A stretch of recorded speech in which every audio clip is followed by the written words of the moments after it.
Hello, everyone. Sorry,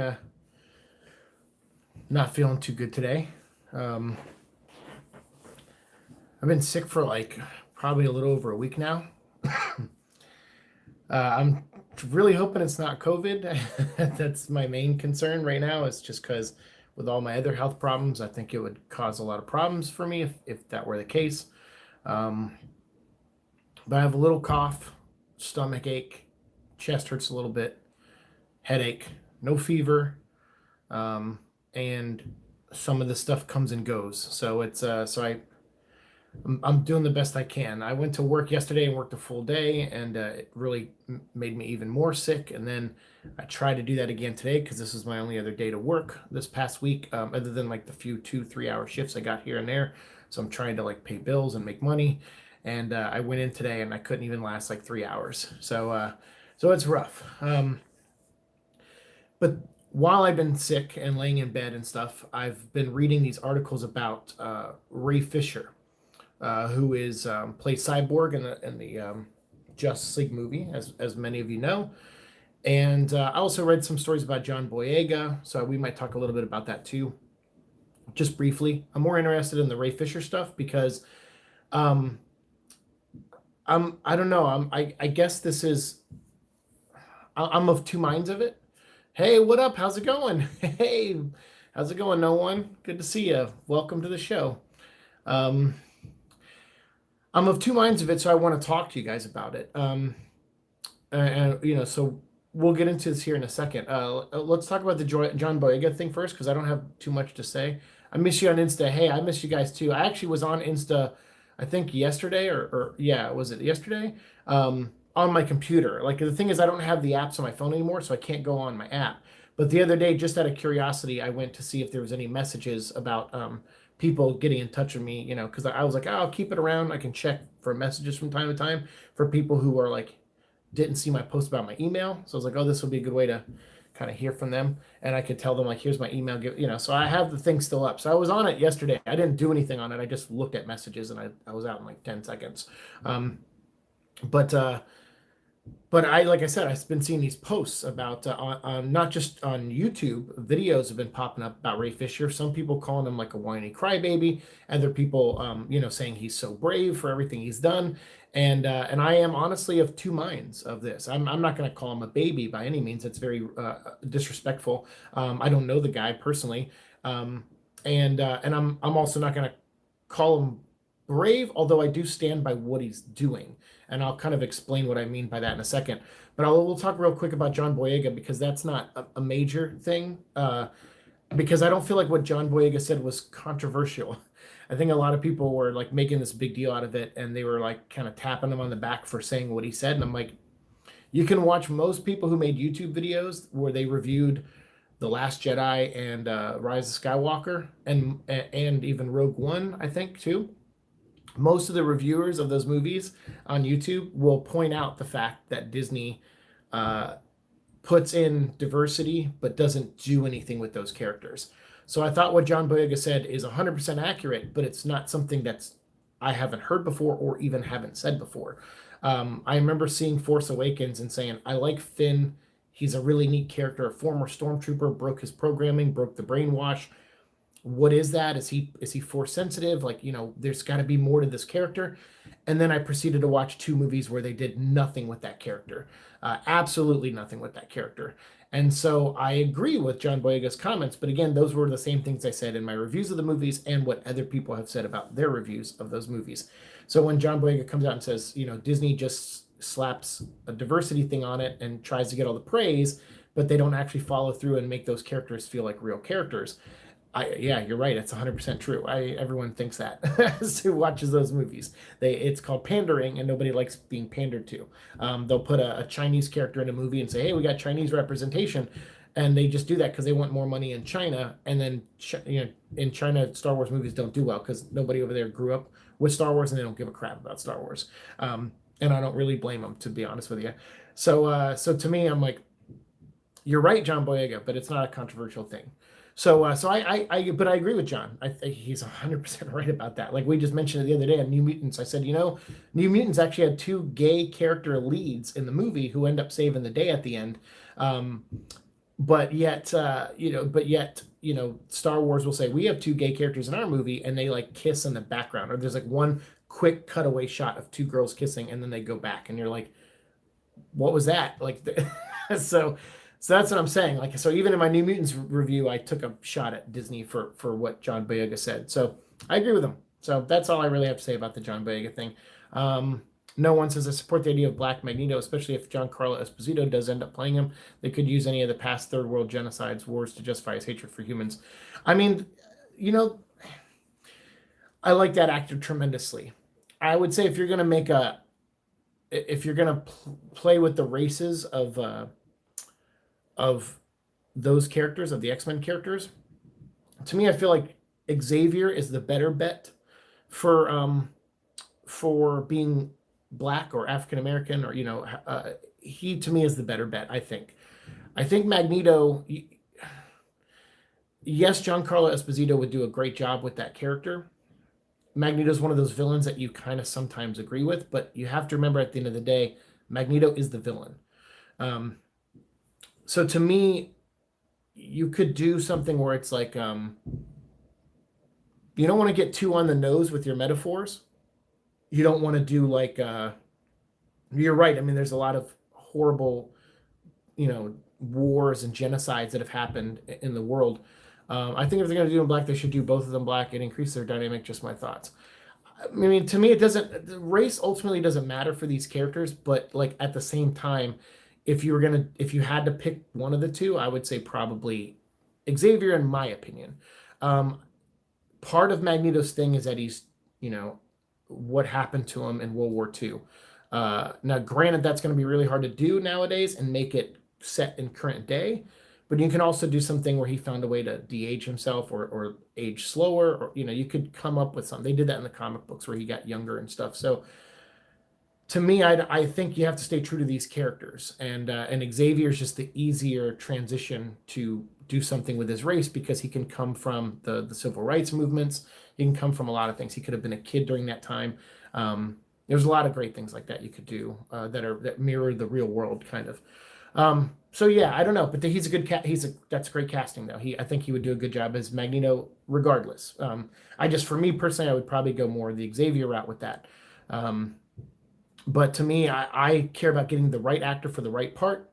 And so I'm down to see who they do, with those characters, because the Xavier and Magneto are two of my favorite characters in comic books. And I feel like sometimes they both get the raw end of the deal as far as like getting well developed and stuff. And so but I'm with you. I'm with you on your thought process. Disney sure does love to pander just to get social points.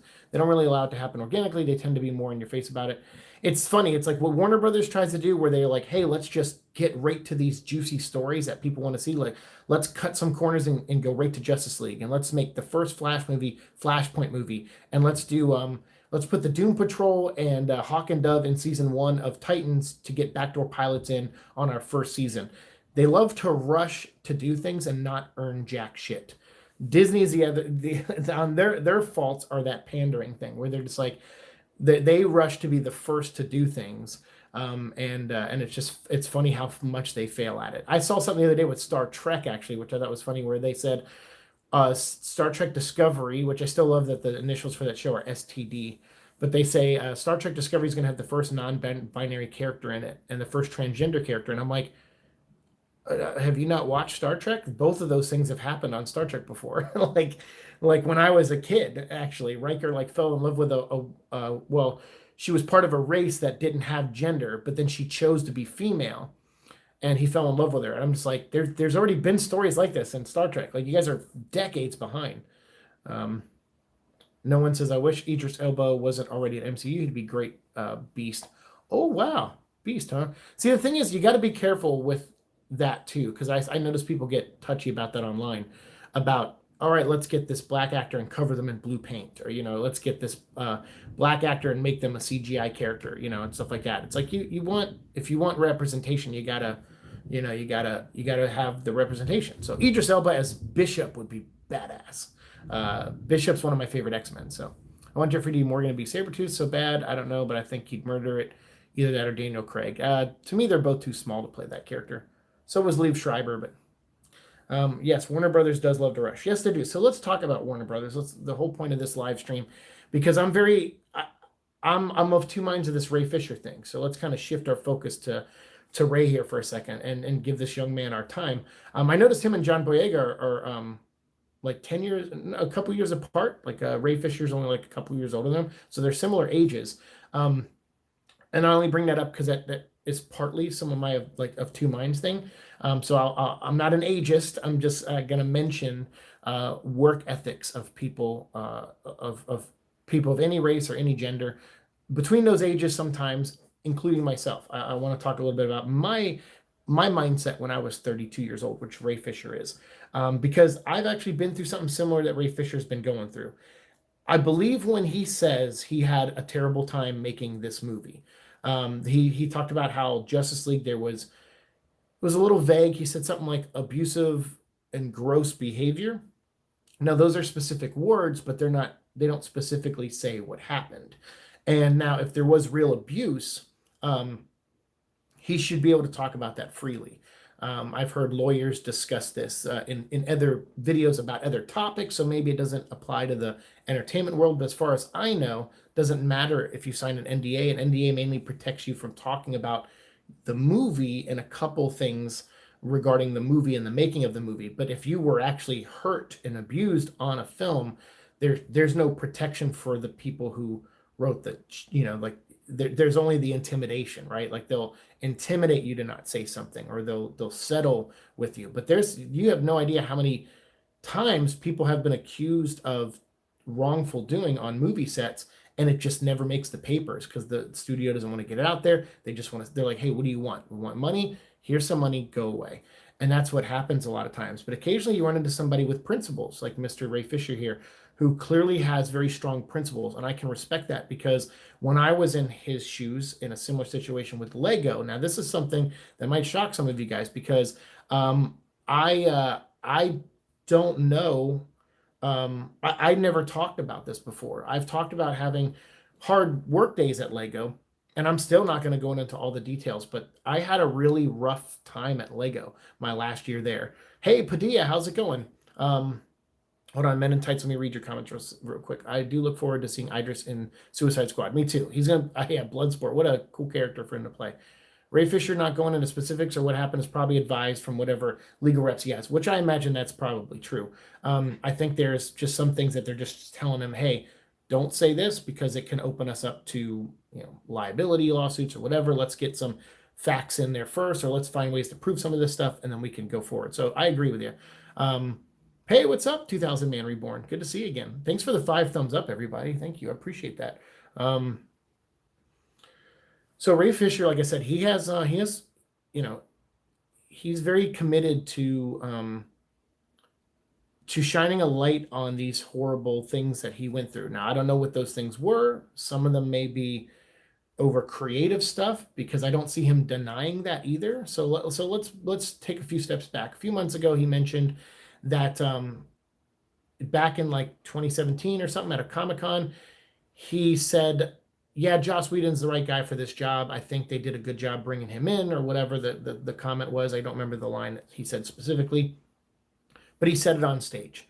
And then I think like a couple months ago, he said, I want to take back what I said.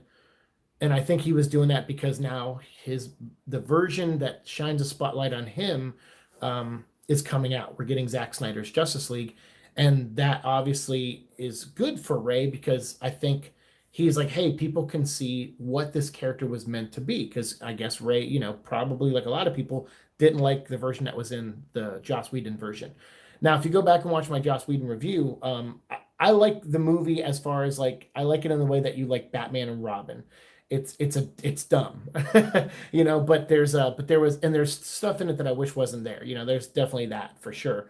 But my walk away from Justice League was that I really liked Ray's portrayal of Cyborg, even in the Joss Whedon version, because I could feel the heart that was meant to be there. There's this line he says at the end of the movie where he tells Superman, I want to live.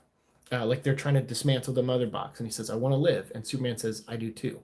And I thought that was a really great moment. Actually, I don't know if that's a Joss version or Whedon, or a Snyder version. I don't know, but I do know that line meant something to me. As a suicide survivor, there's been, I went to that time where that place where I didn't want to live, and then I got to a place where I realized I did want to live, and that line meant something to me. So if you go back and watch my Just League review, I speak very highly of Ray. Another person I speak very highly of on this channel a lot is Jeff Johns. So now those two are at odds, or they have been, I guess, for years. I guess Ray Fisher and Jeff maybe never liked each other, according to Ray Fisher. Obviously, we have not heard from Jeff Johns on any of this, so it's hard to really say. And you know me, I always want to hear both sides of everything before I really commit, even though I got to say I have a bias towards Jeff. If you know me from 9 years ago, my first thing I ever did on the internet, basically, or what made it to the internet that I did, was I went to Comic-Con a year after my brain aneurysm rupture. I was walking and talking again at that point, and I went to tell Jeff Johns that when I was in recovery, I was reading Brightest Day, and it was a comic book about second chances, and it was written by Jeff Johns and Pete Tomasi. And I was telling him how much that book meant to me and how much it motivated me to try to do something with my second chance, which at that time we believed was not going to be a lot of second chance. We didn't know how long I would be able to, work through a lot of the pain and survive after. So that book meant something to me, and it made me want to do something with that extra time I had, which is why I created Soul Star. So Jeff Johns was a big inspiration for me, and I love his stuff. And I'm, as a lifelong Green Lantern fan, he brought Green Lantern to rock star status in my mind, and he made people read the character that never read the character before. And you know me, if you watch this channel, that's what I love most, is I love people checking out something that I love that they've never checked out before. It's my favorite thing. It's why on YouTube I watch people who react to bands I grew up with and hearing them for the first time. That's my favorite thing. I love seeing people discover things that I've loved my whole life, because I know I love it for a reason, because I think it's good. And when I see people have a similar reaction, it's just a good feeling to see people, love the stuff you love. For me. So I have a bias, to want to support Jeff Johns, but I also have a critical mind, and I understand that no one is above criticism, and anybody can be a bad person at any given time. We all make mistakes. And sometimes we make mistakes because ego drives us to do it. Sometimes we make mistakes because alcohol and drugs push us to do it. Sometimes we make mistakes because we don't like somebody for whatever reason, unfairly, probably. So to me, it's like I said, I have two minds of this Ray Fisher thing, because I want to look. The thing is, though, we're just not hearing from Jeff Johns, and the stuff we hear from Warner Brothers is just dumb stuff. It's just he said, she said bull crap. Whereas Ray Fisher, I got to give the guy credit. He's pretty consistent in his convictions. And like I said, I've been where he is in a similar situation where I was working at Lego, and I thought we were being mistreated, and I thought somebody who I thought deserved a promotion should have got it. And they were passed over numerous times. And then yet we were all doing the jobs of the people above us without getting paid for it. And it just got really tense at work. And then but we were doing so well. And then they bring in somebody new. And so they didn't promote, a woman who I thought deserved the promotion. They brought in some guy from the outside, and he ended up being so bad at the job that he got let go like really quickly, because he was potentially stealing, and there was a whole bunch of other nonsense going on. Some I've heard, some I saw, some I witnessed. So it's just, and I got mad, because I'm like, well, if you would have just promoted this person, then we wouldn't be in this situation. We wouldn't be hurting right now. We wouldn't be this. But then they came back and talked to us, and I gotta say, it's tough when you feel like you're neglected against in a situation, a work environment like Ray Fisher was in. You get these attacks, you feel like you're being attacked, and sometimes that's not the case. It's just them doing their job, and you just hate the avenues they're taking, and you perceive it as an attack. Now, I'm not saying, I don't know what Ray Fisher's going through. I'm just speaking in my own case. The one thing you have to admit, though, is that part of the wrongdoing is sometimes on you too. You're not just a victim. Sometimes you are complicit in the bad things that happen to you because maybe you came in with an attitude one day, or you said something to somebody and you thought it was meaningless, but it hurt them in some way, and then now that's why they're kind of defensive around you. Sometimes that happens, and sometimes when we're not self-aware, I always talk about self-awareness on this channel. If you're not self-aware and you're oblivious to the things you do that upset people, then you're going to be confused naturally when they start hating on you, because you're like, why do they hate me for no reason? It's like, well, they might have a reason. Have you ever thought about asking them that? So that's just in my personal case. That's obviously, I'm not speaking for Ray Fisher here. He speaks for himself very, very frequently now. And he's stating that he had a terrible time at work, and I believe him because I've worked on movie sets and I know how tensions get high, and I know how people say things that they sometimes don't mean, but they say it because it's 200 300 million dollars on the line here. They need to make money. Everyone needs to do their job to the best of their ability, and sometimes that means yelling at somebody. And unfortunately, sometimes people use that as an opportunity to belittle somebody or make them feel inferior. And it's not, hopefully not race related or sex related or anything like that. It's just, we got to get this done. Please stop wasting my time. We have this much time to make something, and we got to get it out there. And whether you agree with, rushing the job or not, that's the shoes they're in. That's the situation they're in. So I believe Ray Fisher when he says he had a bad time at that job, because I've seen it firsthand on movie sets. People have very bad days. I've walked out on movies. I was working a music video for a band that I liked, and then we were treated like such garbage. I was a PA on it. I was treated like garbage, like absolute garbage. I was like literally up to my thighs in cow shit, working out in a cow field, like in a field, because they wanted to shoot some stuff out there, and I mean, I got so sick. Like after that job, I got really sick. And no one cared. No one cared about my well-being and stuff. You're just a piece of a machine, and there's a lot of money on the line, and they don't care about the little person. So I get it. I mean, so I believe Ray when he says he had a terrible time. Now, some of the stuff he said specifically about Jeff Johns and John Berg and Joss Whedon and stuff, some of them for me as a Jeff Johns fan are hard to hear, but I got to hear him out. I mean, that's the thing, is you can have a bias, but you got to listen to both sides about things. You just have to. That's the only way you can make an informed decision. So unfortunately, Jeff's not saying anything. I don't know if he's being told not to. I get that too at the same time, because if he rushes emotionally to say something, you're going to get a situation like you got the other day from Warner Brothers, where Ray Fisher came out and basically said Walter Hamada was willing to throw two people under the bus if Ray Fisher relented on Jeff Johns. That doesn't feel like something somebody would actually say. Like, it sounds like something a character version of someone would say, but it doesn't sound like something that someone say in real life, especially when Joss Whedon doesn't work for the company really anymore, and I don't think John Berg does either. Jeff doesn't even work for the company. He works for his own production company, and he just is, as a production company, gets to work with Warner Brothers on things like Stargirl and Doom Patrol and stuff. So none of them really work for Warner Brothers anymore. So to me, I'm kind of like, I get what Ray wants. He wants people to take accountability, but accountability, everyone is accountable, all of them. I haven't seen Ray deny the fact that Warner Brothers, in a very stupid statement that tried to make Ray look bad, and I think they succeeded in some regard, because there are people online calling Ray a liar. I think Ray really did have a bad time on this movie set. I can 100% believe that for sure. But here's why. I think Ray had a really good time on the Zack Snyder movie set. I think Zack listened to Ray's ideas, probably bounced off of him a lot, saw this young actor, rising star, wanted him in the movies. That's why he cast him, in this Batman vs Superman and then Justice League. And I think he saw Cyborg, which by the way is a character that's only on the Justice League because of Jeff Johns, ironically. So in a way, the Cyborg being in this movie is pretty much because of Jeff Johns and Jim Lee's comic book of Justice League for the New 52. And so I just found that ironic. It's, I'm not saying Ray owes anything to Jeff for that. I'm just saying it's ironic that these two now are colliding with each other. So I think Zach saw this great young man and said, I think this guy can deliver this movie and be the heart of our movie. And he kind of found a way to structure the story in some way. We're going to find out how much so next year when it comes out.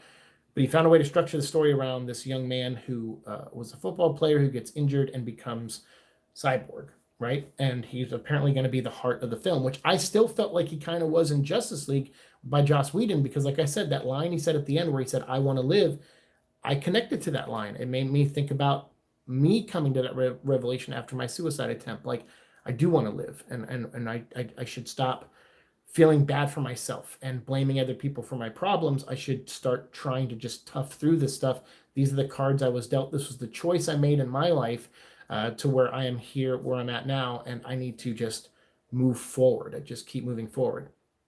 So I liked the character regardless of Whedon's meddling. But I imagine Ray really wanted the version that Snyder had envisioned. So I imagine when Ray showed up on set for the reshoots, he probably tried to implement maybe not his ideas. I don't know how creative Ray Fisher is, but maybe some ideas him and Zack Snyder came up with together. And they said, hey, I'm going to try to fit more of Zack's ideas and my ideas into this movie to preserve this character. Why not? This is his big break, his big role. And he was like, I want to be a part of this movie the way I was before. And Whedon didn't feel that way. And so I imagine that caused a lot of tension. So because Ray hasn't denied that, I'm going to assume that's 100% true.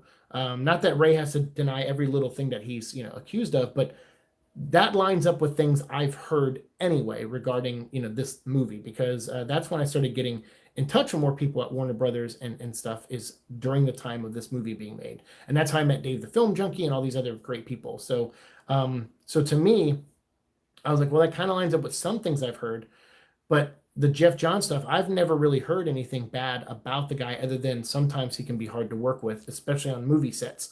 And I believe that because if you go back, well, they're deleted unfortunately, but I reviewed season 1 of Titans, and Jeff Johns was like a writer on that show and I think a producer too. And that show, I hate that show. I hate Titan season 1. It's garbage. It's how you don't make a TV show. It's clear they just wanted to make a Nightwing show, so I wish they would have just made a Dick Grayson Nightwing show.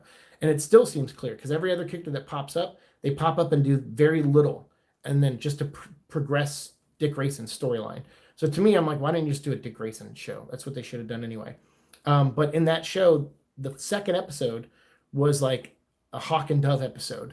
And then the fourth episode was a backdoor pilot to Doom Patrol. And you're like, hey, I got an idea, Jeff Johns. Instead of doing what he always does, which is he plays favorites and he says, I love this character, so I want to put them in this show. He does the same thing in comic books. Hey, I love Shazam, so no one else writes Shazam. I'm going to be doing a Shazam book. It might take 2-3 years to come out, but that's who Jeff is. Like, you may not like that, and that's fine, but I like his Shazam run that came out recently. I just got the last issue. I haven't read it yet, but he's got 3 Jokers. I got to reread that and go through that too. I know I'm going to do a review of it at some point. And then Doomsday Clock, which I like Doomsday Clock. So I know how Jeff is. I don't think less of the guy because he's hard to work with. He just, wants things a certain way, and that's what people pay him to do, is to inject his point of view and his vision. That's why they hire him to do those things. So to rail against someone on a movie set because they think differently than you, and you have at odds, that to me is part of the industry. Now, granted, some people do take it too far and get nasty with it, and that's what Ray's claiming here. So that's why I want to hear him out, even though I'm not I don't know. I don't know. Twitter's not the way to do this. Like, that's just my thing. Like I said, I went through that stuff with Lego, and I didn't tweet, hints at threats to Lego, and Ray kind of does that, and I get why. He said he would try to go through the proper channels and it failed him. So did I at Lego. It failed me too. And then you know what I did? I didn't do the brave thing that Ray is doing, in a way where he's speaking up louder about it. He does have a bigger platform than me, but I did speak up about it, but I just did it more at work. And it made some people even say, Seek, you're going to get fired if you keep speaking up. And I said, I don't care. Because I just don't want people to be treated like this anymore. I knew I was probably going to leave the company because of my health. So I said, look, I want to leave this place a little better, or at least make the people above us a little bit more aware of how we feel like we're being treated.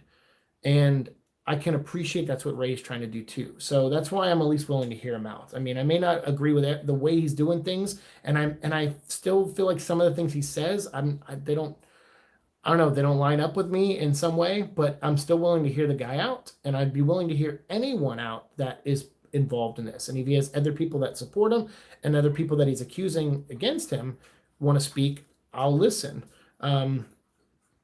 Except for like what Walter Hamada did recently. If you notice, that thing made me just do this. I just did a full-on facepalm because I was like, I mean, it's easy to side with the little guy and not the big company. Most of us probably lean that way anyway. But when the big company finally speaks and the way they put out that statement, I don't think there was any real quotes in there from Walter Hamada. He was accused of something that I thought was pretty egregious. Like if Walter Hamada didn't say, let's throw these two guys under the bus and you lay off. If he didn't say that, I could imagine he's sitting in his office going, no, we're putting a statement out right now.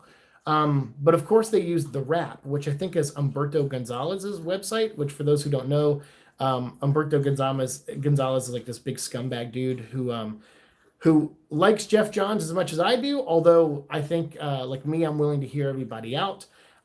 So it's weird that's the channel they use to get the thing out there to defend Walter Hamada and Jeff and those people.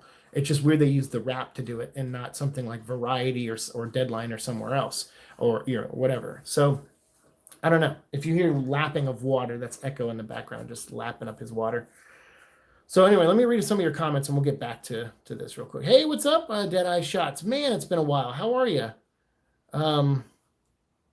Hold on, that's a lot of comments here. I'm so sorry, guys. Sucks, man, because Ray is actually a cool guy from what I've seen. It's a shame anything happened to him.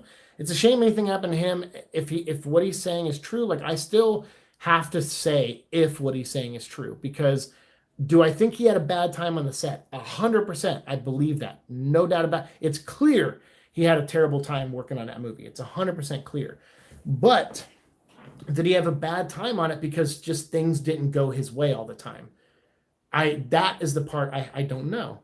Now, do I believe some of these specific? I think he said today that Jeff Johns called him up or something and said like, "Hey, gloating about a new kid playing Cyborg on Doom Patrol." It seems like a weird thing for anyone to do.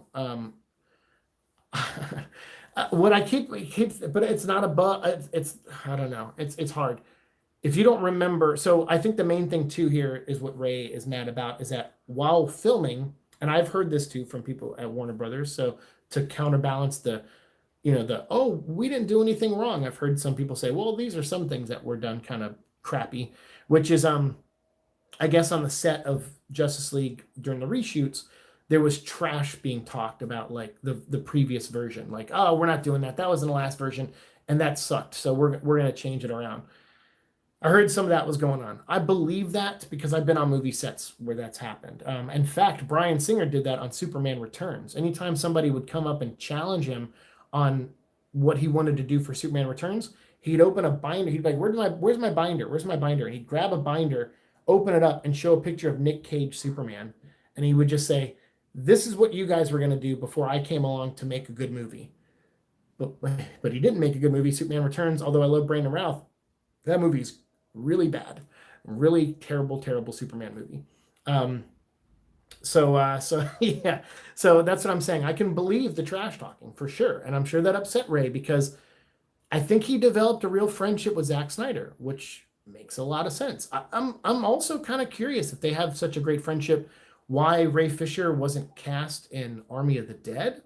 I'm kind of, because I looked at Ray Fisher's IMDb and there's nothing. He has nothing coming out. He was on True Detective, I think, right around the time Justice League came out. He was filming True Detective, and he hasn't done anything since. I think he became a Twitch streamer, which I'm not saying that that's a bad thing essentially, but going from an actor in a big movie to a Twitch streamer, while not still having the movie aspect, some would perceive that as a demotion. I don't see it that way, but because I Twitch stream too, and I think it's fun. And I met some of the best people in my life over there. I'm sure Ray is too. So I'm glad he's doing something. But as someone who would like to see more from this guy, at some point, it's curious to me why he has nothing lined up, and I don't know why. I mean, I keep thinking of Entourage, the show Entourage. Everything I think, which is ironically an HBO show, and this is going to be on HBO Max. I keep thinking of Entourage, and I think of the battles that Vince had to fight for some movies he was in. There was one movie where he went on set and he was acting his heart out, and Skarsgård, something Skarsgård was like playing the director of the movie, and he was like, "No, Vince sucks. He's a terrible actor in this movie. I want him off my set. He kept taking lines away from him, and he was really abusive to Vince as far as like just cutting his character down, and pulling more of him out of the movie. And so I can believe, like I said, the stuff that Ray says. Although some things he says, I'm like, I have to hear the other side of this story, because usually the truth lies somewhere in the middle. So if we only get one side, it's hard for me to really stand on one side or the other. It's like, I'm not a fence sitter by any means. I'm very passionate about the decisions I make, but in this one, I just find it curious why Ray has nothing coming up. So I wonder if that plays into that. Maybe he actually is hard to work with, and maybe not just in the Joss Whedon sense, maybe not with Zack Snyder, because like I said, they seem to be friends, but I would imagine if he was knocked out of the park on, whatchamacallit, True Detective, that maybe one of the directors he worked with on that show might want to put him in something else. So it's weird to me. It's just a little weird to me is all. But let me see what you guys say. I want to hear your thoughts. Hopefully this controversy doesn't damage his career. I mean, here's the thing: is it's already damaged, because I see people going, "You're so brave, you're putting your career on the line." It's like, he doesn't have a career right now, though. And I'm not trying to be mean to the guy. I looked at his IMDb. There's nothing there. So he's got the Snyder Cut version coming out. So I hope the same thing that Vince had in in Entourage. He said, "Can we just release the footage of me in this movie, since the movie's never going to come out now? Can we release the footage so I can get further acting work? I'm not getting any jobs because everyone thinks I suck at acting. So can you help me release the footage?" And they didn't. The studio was like, "No, we can't let anyone see this footage. This movie's never going to get made. We lost money on it, everything." So it's funny when you watch everyone, it's funny. There's people that don't like that show. And I'm like, I like the show for the realism as far as what it's like to be an actor on movie sets. Between Vince although Vince is my least favorite character in that show, but Vince and Johnny Drama, like what they go through as actors, came from Mark Wahlberg's real life and his friends' real life, that he wrote, into the story and stuff, and his brother's real life. So to me, it's very real. And I've been on movie sets where people are treated like that. And I've worked for studios where people are treated like that. And you've heard me talk about trying to stand up for a girl who I thought was being harassed, and turns out she wanted this married man to be with her. And I was like, "Oh, okay, I guess I'll mind my own business." But you assume the worst a lot of times in people when you think about Hollywood. And really, Hollywood's made up a lot of people who just keep their head down and they just try to do the best job they can. But sadly, because they keep their head down, they're kind of blind to the real bad things that do happen when the few times they do happen. So I admire Ray for standing up and saying something, for sure. I don't necessarily agree with his methods to an extent, but and it's hard to hear him talk badly about Jeff Johns as a Jeff Johns fan. So I want to hear more about this scenario. I want to hear more from this story, and it seems like Ray's going to be dropping a lot more information soon, because he feels very attacked by that slam piece. I don't know what else to call it, from Walter Hamada, which is funny. Like I said, there's been a lot of controversy from Warner Bros. Over the past few years, and sometimes they never release press releases or respond to any of it. They just let it'll sweep under the rug. The second Ray Fisher insinuated Walter Hamada was a bad person, Walter Hamada immediately got a comment out there like hours later. Reactionary. That's not a good look for a company. But Warner Brothers has always been reactionary. Look at their movies. They go, "Oh, this is what Marvel's doing. Let's do this." And it's like, instead of carving their own path. So I'm curious. I want to see more. I want to see more of this. But I want to read more of your thoughts. Let's see. Warner Brothers has gone stupid things in DC EU, and I like Man of Steel, BVS, Wonder Woman, Aquaman, and Shazam, except for Justice League and Suicide Squad. I'm with you. I mean, I'm not a big fan of Man of Steel, although I rewatched it recently after the interview thing with Comic Con that I wrote for Flash podcast with David Goyer. And I realized that there are only like two or three things in that movie that I ultimately don't like, and they do frame the movie in a negative light for me. But I was able to rewatch it again, and then I watched for the second time, or maybe I think it was, but I don't remember the first time I watched it. Was the ultimate cut of BVS. I still don't like it, but that's just me personally. That's me personally. Ray the Fisher is swimming for the great white shark of vengeance. I mean, and that's the thing is like a lot of times people don't back you up when you stand up for yourself. So when I see people going, why aren't other people coming out? Why aren't people? Trust me, man. Like I said, I worked a little small job at Lego and I tried to speak up and I had like one person stand by me kind of during that. And everyone else just thought I was crazy and trying to ruin my career. And I'm like, I want all of us to just go back to enjoying our jobs. That's all I wanted. I knew I was going to be leaving. I was like, I'm going to be out of here in like 2 months. I hadn't told anybody at that point because I knew my surgery was coming up in February. So this was like Christmas time of last year.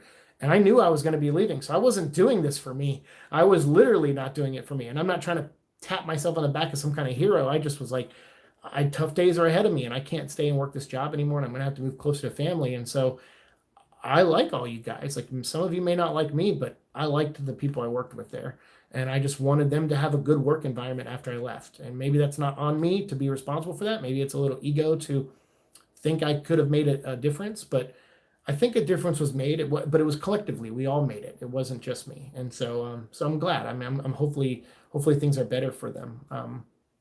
But why are his legal team telling him to go on Twitter and basically weaponize? See, I don't know. I mean, I think that's a weird thing too. That's what I'm saying. I don't know if I agree with his methods, and I don't agree with his reps methods. If they're telling him to go on and do that, I agree. I don't think that's a smart move at all. I also agree with that. So, like I said, I'm of two minds of this. Zack Snyder is a filmmaker god. It actually pisses me off that everyone talks trash about him. His vision is perfect for DC. I mean, that's cool. And you mentioned that's your opinion. That's fine. I mean, I disagree. I think he's a great filmmaker. I like all of his other movies that he's made. And I've talked about that extensively on the show that I liked Watchmen. And I remember Dawn of the Dead, to me, when he was like, oh, we're remaking Dawn of the Dead, I think James Gunn wrote that movie. And I remember being like, I like James Gunn. I don't know who this Snyder guy is, but if this movie sucks, I will never follow either of their careers ever again. Like wherever Zach goes in the future, I won't follow, and wherever James Gunn goes in the future, even though I like his previous stuff at that point, I'm not going to move forward with them as a fan of theirs. And I like Dawn of the Dead because Dawn of the Dead is my favorite zombie movie. I grew up with the Romero movies, so when they were remaking that, it was a lot of pressure on them from me, and they nailed it. So I became a fan of them. But I just I'm not in agreement on his DC stuff. It's just not my personal taste in tone and what I would like to see in a movie with Batman and Superman. And I'm not alone in that because I still to this day stand by that a movie with Batman and Superman should have profited $1 billion, not just made $1 billion, but profited $1 billion, because those are the two most recognizable icons in the world, next to the Jesus Christ cross and the Disney ears, the Mickey ears. So in the top 4 or 5 symbols around the world, Batman and Superman are up there. So for that movie to not do that well means that mainstream people didn't respond to it. And I would consider myself in this regard a mainstream person. I love DC a lot, but I like mainstream versions of those characters being put on movies. It's not that I don't like people taking risks, but there's plenty of other places you can take risks when making films. I kind of like, not the safe way, take some risks in your movie, but you got to understand these aren't your characters. So treating them like they're your characters makes it a little bit egotistical of you to do that. But if you have a vision, which Zach definitely did, I'm glad he's getting to finish his vision. That's all I can say about that. Like, I may not personally be super excited about it, but I know his fans are, and his fans have done a lot of good in the world as far as raising money for charities and things like that. So I'm glad they're getting their version of their movie. I hope one day I get my version of The Crow 2, which is another movie that David Goyer wrote, called City of Angels, and I would love the Pope cut of that movie. But I don't think we'll ever get that. I feel Ray Fisher, he's a really cool actor. It wasn't his fault. And that's the thing. It's not his fault. I mean, as far as I know, like I said, for all I know, he could have went in with a temper or went in and said, like, on day one, like, happy, like, hey, here's some ideas I have. And everyone was like, no, shut the hell up. We got like 2 weeks to film this. These are your lines, get to it. For all I know, he was treated like that. And although I agree, that's not how you should treat a human being, especially in the creative process. It's not Ray Fisher's $300 million that was on the line. It wasn't the director's $300 million that are on the line. It's not the producers or the casting people's $300 million. It's the studios. And so, yeah, I can understand everybody being really ill-tempered during all that. And so maybe after he got rejected, he didn't think about that and then got a little snappy back. I don't know. I wasn't there. We only can go off Ray's words right now because he's the only one speaking about it. So that's why I'm at least hearing him out. I mean, everyone deserves to be heard for sure. Deadeye, I love you, man. It's so good to see you. Padilla, hi. Oh boy, this is a very fishy situation. It's needed a documentary to piece together all the facts and events. One day, I'm sure they'll work on it. The Ray Fisher story.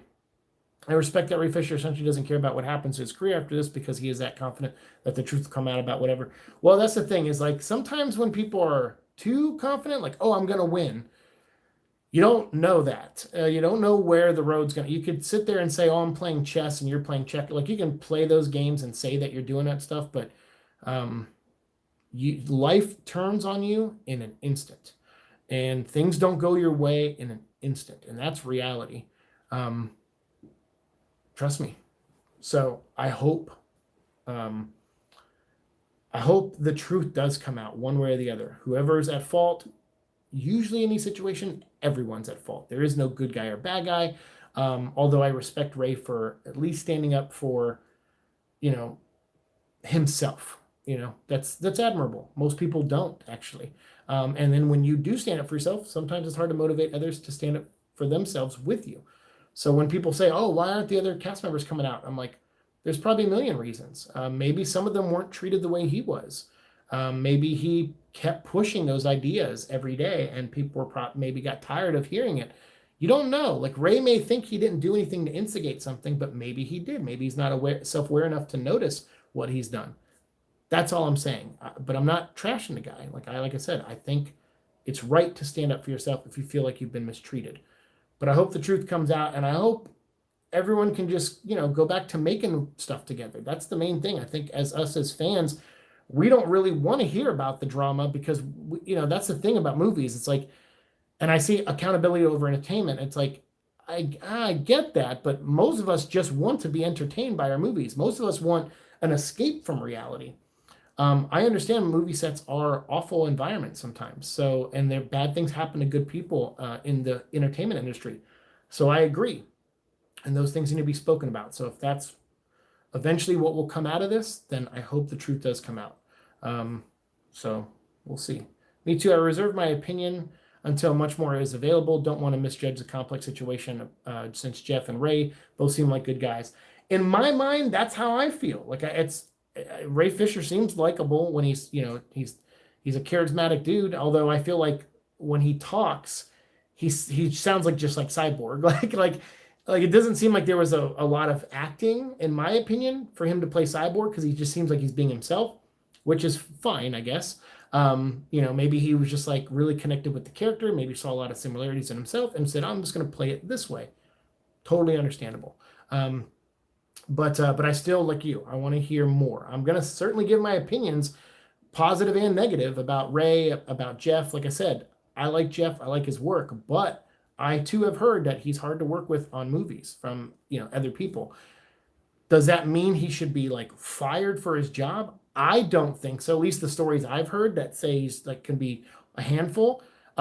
Really what I heard is just that he's just committed. Like, if he comes up with an idea and he's committed to it, he does it. And that makes sense. I remember this story he told once about working for Richard Donner. And he said he was working on a movie set and some lighting guy came up to him and said, hey, like they couldn't figure out how to shoot this one scene. They were having problems with it. And it was running late and they needed to do it really quickly. And some lighting guy said, hey, you know what? If we do this and this and we move this piece of equipment, you could probably get your shot and we could do it this way. And Richard Donner said, awesome. Let's do it, man. Let's get it done. And then after the guy walked away, Jeff Johns said, are you going to do that guy's idea? And Richard Donner said, yeah, of course I am. He's like, he's part of the crew. Like, it doesn't matter where an idea comes from. If it's a good idea, you got to listen to it. I just find it hard to believe that the guy who had that kind of mentoring by Richard Donner, no less, can do some of the things he's being accused of. And to call somebody and say, hey, well, we got another cyborg on TV. What's even the point of something that petty, you know? So I don't know. It's hard to believe some of this stuff. Not saying it's not possible. I'm just saying it's a hard pill for me to swallow. Because like I said, when truth comes out on some people, it's like, oh, I've heard rumors about that person. Jeff's one of those situations where I've only heard that sometimes he can be tough in a room where there ideas are going back and forth, people are throwing things. Everybody wants the best product possible so they can all make money, and it justifies their jobs. Sometimes ego does step in though, whether it's Jeff or Ray or anyone. Everyone has an ego, and especially in these situations, everybody wants what they want, and the studio just wants money. So it's hard. It's hard being a creative person in these environments when you have just a machine that just wants you to be a machine part or a cog. It's hard. It's really hard. Ironically, Ray Fisher plays Cyborg, which is, he's the robot man. I love Limp Bizkit, Nickelback, and Linkin Park. All right, dude, sweet. I like 2 of those bands. Limp Bizkit a little bit, although I don't remember my days of listening to Limp Bizkit, but Linkin Park I still listen to. Nickelback has a few good songs.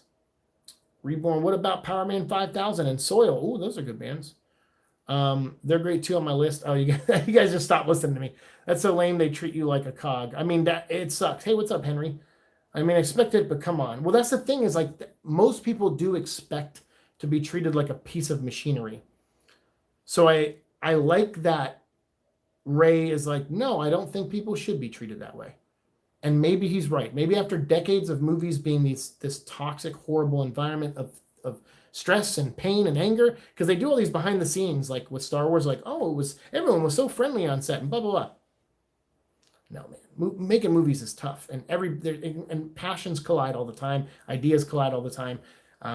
There's way more at stake than someone's vision. There's way more at stake than even the money that they need to make. Like there's a lot. It's all of it at once. So it's a pressure. It's a high pressure situation. It's a tough industry to be in. Oh, you got to meet the lead singer, Soil. Nice. People tear people unfairly for no reason. Those people are unfair and they only look for themselves. It's not good to just respond emotionally. It's always better to calm down and talk about it. I agree, Deadeye Shots. And thank you all for the 10 thumbs up. I appreciate it. We're going to be wrapping this episode up soon because my head's killing me. If you probably noticed, I'm like my head's a little lower than it normally is. But yeah, I agree. I think a lot of people get treated unfairly nowadays over little mistakes or things they screw up, and like that's why I'm open about admitting things I screw up. I'm like, hey, I messed this up, or I could have done it this way, or I said this and this pissed this person off, so now I see why they don't like me. It's like you have to really look at your flaws. Like I talk about that all the time, self-awareness. We live in a day and age where it's easier to make it to where everyone else is the bad guy and you aren't, and that everyone else is responsible for your problems and you aren't. But that's not always the case. It's really hard to look inside and go, I did this on some level. Like Ray Fisher, he put that tweet out there about Walter Hamada. He did that. So when he was like shocked that there was a blowback, I'm a little, especially for someone who's playing chess. It's like, well, if you're playing chess, you know that after you make a move, they make a move. So what do you mean you were shocked? Like they did kind of what you wanted them to do, in a way. So yeah. So to say he's shocked, it's like. So I feel like sometimes he comes across a little disingenuous with how he really feels about the moments. But that doesn't make him a full-on liar either. It just means he's embellishing a little bit, which everybody does when they're telling stories about things that went wrong for them. Hollywood is a weird place. I got to stick to animation and comics. Well, let me tell you something. Both of those are weird places too. So be prepared. Yeah. Oh, you met Aaron from Me With You. Nice. Thanks for being so open and level-headed. I mean, I don't know if I'm that, but I try to hear people out. I agree about Whedon. That's the one thing. Right when Ray Fisher said I had a tough time on the set and Joss Whedon was a jerk, I instantly was like, well, I know that's probably true because I've heard Whedon can be very tough to work with too. Again, is being tough to work with somebody a reason to like cancel them or ruin their career or anything like that? No, I don't think so. I've worked with people who suck. But you know what? There are still lessons you can learn by working with people who suck. You can learn how not to be. You're like, especially if you're like, hey, I want to be a supervisor one day, and they're your supervisor. If they treat people a certain way, speak up, say something, talk to them, go up and say, hey, here's some things you do that just rub me the wrong way, or like communication is broken across the world. And that's why I mentioned earlier about Ray Fisher's age. Sometimes people who are like early 20s to early 30s, I've noticed working with them at Lego and other retail places, they don't just come up and just tell you like, hey, this is what's going on. And that sucks because no one's a mind reader. So if you come up and say, hey man, yesterday I proposed an idea to you, you shot it down, it made me feel really crappy because you did it in front of some other people and you were very dismissive. And then I could go, oh man, I didn't mean to dismiss you. That wasn't my point. And I can explain myself like, you know what? Bring the others in and let me apologize to you if you want in front of them. Like, I'm all for hearing people out. And I learned that lesson by working with people of different ages and backgrounds and stuff at Lego. Because my job before that was just like calling retailers and, sending emails and things like that, get comic book sales up and stuff. So to me, I had interaction with people, but it wasn't like working in an environment at Lego. And I learned a lot about being a supervisor and a leader there. And I would say I'm closer to being qualified for leadership now than I was before, which is a title I've never wanted to have. I never wanted to lead anybody. I like just working with people side by side. But then I realized, well, I can do that as a supervisor. I don't have to be on some pedestal. I shouldn't be on a pedestal. I can listen to the ideas like Richard Donner once taught Jeff Johns, listen to the ideas of where good ideas go, listen to people and hear their ideas. And if they do say something that, like in this case, like, oh, I said something, you dismissed me. I should have said, you know what? That is a good idea. And I thought about it. And the more I thought about it, I don't know if it'll work, but I'll tell you what, we'll try it, for like a day or two, see what happens. If it doesn't work, then we'll try it this way. And that's how you communicate and work with people and find a middle ground where everyone can be happy. You don't want people to come in and hate their job. You certainly don't want that. And it sucks that everyone thought that was okay for Ray Fisher and other people to come in and hate their jobs every day. Because apparently there's some crew members that back him up who also hated their jobs.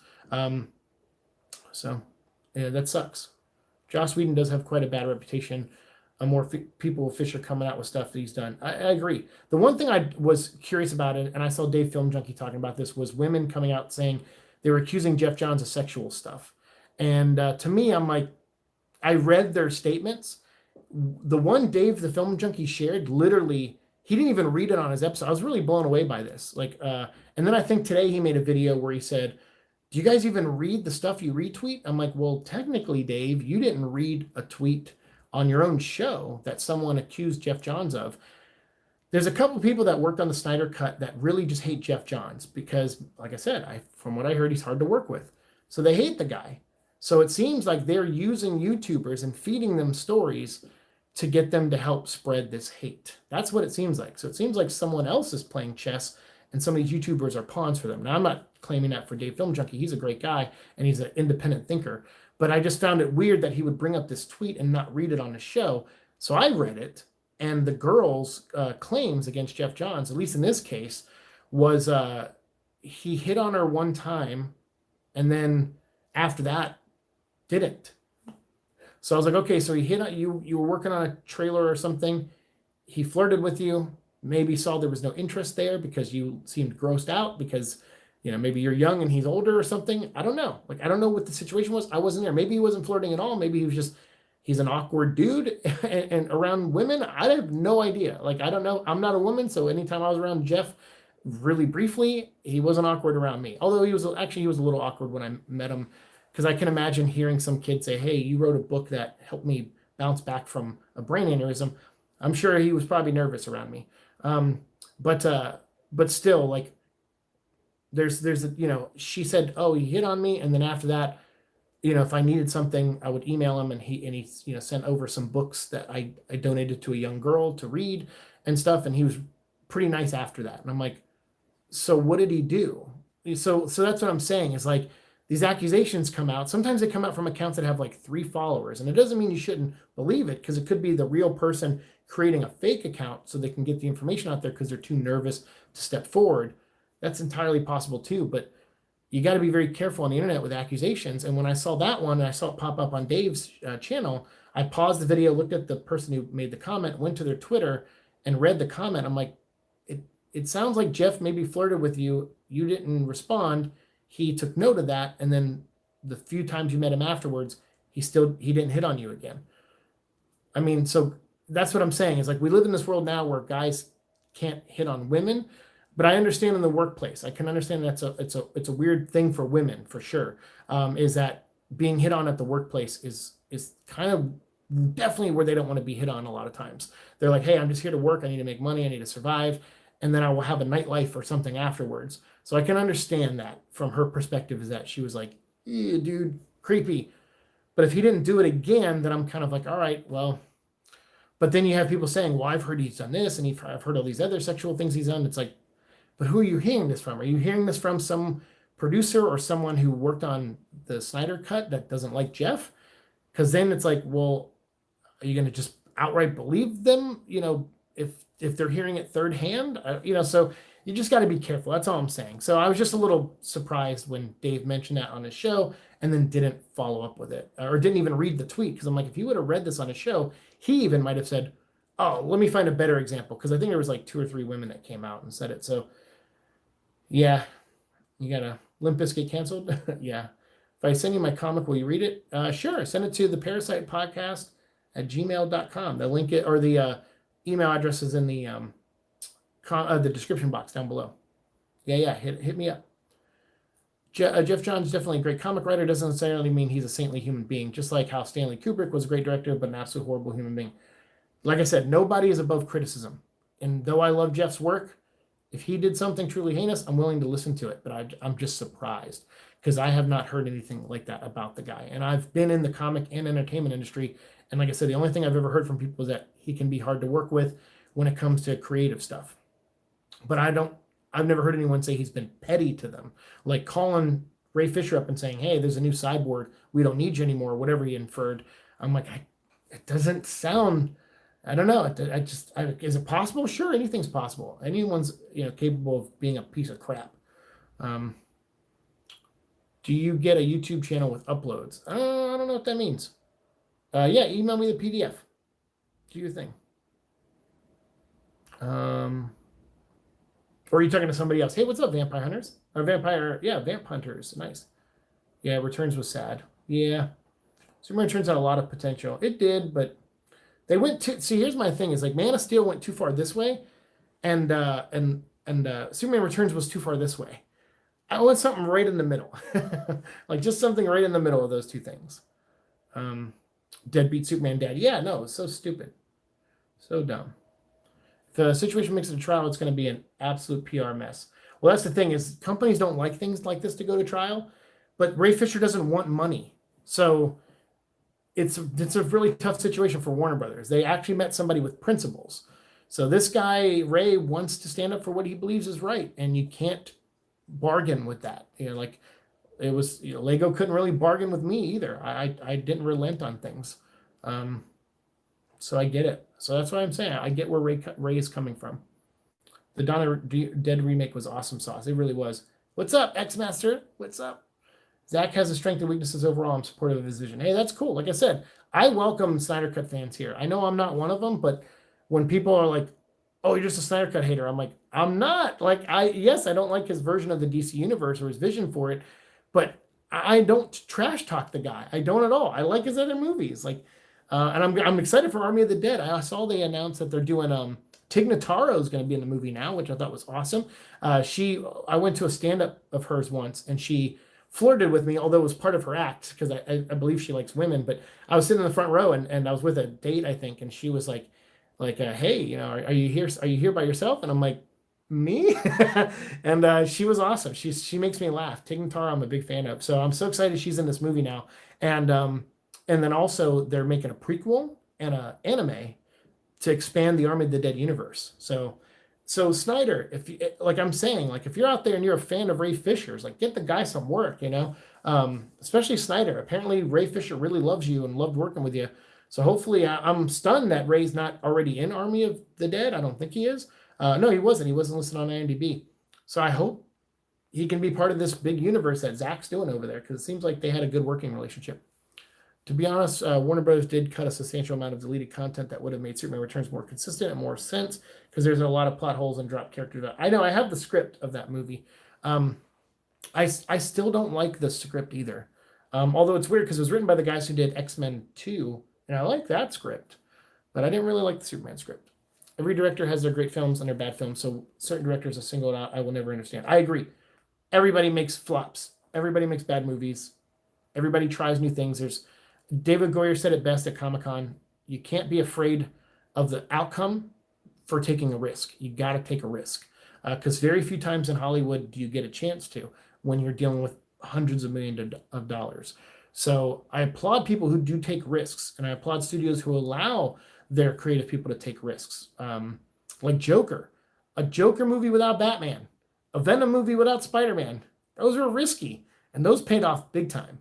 I think we live in a world now where people just want things that are unique. I think we've all seen enough comic book movies from the early 90s to now to know what a standard comic book movie is. So now it's time to make non-standard comic movies. And although kind of some people argue that that's what Snyder does, I don't agree. I feel like he has a standard vision for his comic book movies, and he sticks to that. So you got like Watchmen and Man of Steel feel like they could be in the same universe, and they really shouldn't feel like that, in my opinion. You got it, dude. Yeah, send me the email. Found my darkest comic. Let me convert it to PDF. Yeah, do your thing. Alice in Chains, nice. Linkin Park, yes. VV, if I send you my comic, will you read? Oh yeah, did I already answer? I'm sorry if I didn't answer you. Hey Christian, hey, I think you emailed me too. I saw it in my box, but I haven't read it yet. But if you want to be on the Parasite podcast, we'll work it out. I'll email you back. I saw that was the one line I saw was like, hey, I'd like to be on the and I was like, I can't read this right now. My head hurts. I went to bed earlier from when I got home from work, but I will get in touch with you this week about that. What's your email, VV? It's in the description box. I'm probably behind on comments. That's probably what's going on. Oh, no, there we are. Caught up. It's in the description box, so go check that out. You think HBO Max will let Snyder do Justice League projects in the future? That all depends on the success of this one. So we'll see. I think to do future projects with HBO Max regarding that, there would need to be some kind of say from Warner Brothers. Maybe not like full. They need something. They need some kind. I know it's all owned now by AT&T, but it's still different. Like Warner Animation needs to get permission from DC to do stuff. So I imagine if they need permission that to do HBO Max stuff, they're going to need some kind of permission. So we'll see. You sent me 2 minutes. Okay, cool. Thank you, no one. All right. Well, I'm going to go. I'm going to lay down. My head is killing me. But thank you for talking with me about this and hearing me out. Like, I know I'm not 100% on Ray's side, but I like I said, I'm listening to the guy, and I applaud him standing up for himself. And like I said, maybe a lot of people kind of turn a blind eye to this because, well, that's the end. That's the movie industry. Everyone's a scumbag, and blah blah blah. If you're just being a pansy, you can't take the workload. Hey, I'm willing to listen to the notion that maybe the workload should change. Maybe people shouldn't act that intense. The problem is that's hard to do because whether you're the nicest person in the world or not, hundreds of millions of dollars when it comes to superhero movies are on the line. So you have to deliver. So it can bring out the worst in people for sure. I've seen it firsthand. I've seen people where I'm like, dude, I love you as a person, but working with you on a movie set sucks so much. Like you're so demanding and you're so this and you're so that. And they explain it to you. Hopefully they go, well, it's because my job entitles it has this in it. I got to do this. And there's no job in a movie set that's easy. Like from acting to PA to director to producer, like none of it's easy. Accountant, like nothing. It's all hard work, all of it. That's why we talk about it on the Venom vlog. That's why we talk that it took 1,000 people to make the Venom movie. And whether you like that movie or not, it still doesn't change the fact that 1,000 people had to work really hard on it to make it come to life. So imagine how many people worked on Justice League. Yeah, I'm sure there's a lot of people that aren't happy and had tough times. I see a lot of associate producers come out and say that they had a tough time, which I'm willing to listen to them too. But associate producers, like, it depends. Like, not a lot of times those jobs don't really matter. Like they're like a name credit, or they do hard work. I mean, in their own field, but it's like I think most associate producers have a tough time, is what I'm saying. It's like I don't know if I've met too many that were happy that they're APs. That it's a tough job. So that's what I'm saying. It's like I don't know if this is like just young people who are like, hey, I don't like that this is unnecessarily hard. I agree. I've always said that when I worked in movies. Like sometimes people make things harder than they should be, and you should work smarter, not harder. That's what they always say. So there's some legitimacy to this. So that's why I'm willing to listen more to Ray. Um, but I am as a Jeff fan, I'd like to hear more from Jeff. Like I feel like this sucks, for a lot of reasons. Not I don't say this sucks because I'm a Jeff Johns fan. I don't like hearing I don't like hearing bad things about him. I've heard, like I said, sometimes it's hard to work with. I've heard that before, but it never discolored my view of the guy. I'm like, okay, well, yeah, I don't like Titans. I think the stuff he tried to shoehorn into that show was awful. I think Green Lantern, they talked that Jeff was there, and a lot of people kept turning to him like, what's your thought on this? And what do you think about this Green Lantern thing and that? And then look how that movie turned out. It's not a great movie. I don't hate the movie, but it's not a great movie either. I think people are too hard on it, but still, I feel like, yeah, I like Jeff's comic work, and maybe, and I know he had a background working in movies, but you know, I don't know. I'm willing to go so far in my belief from hearsay. You know what I'm saying?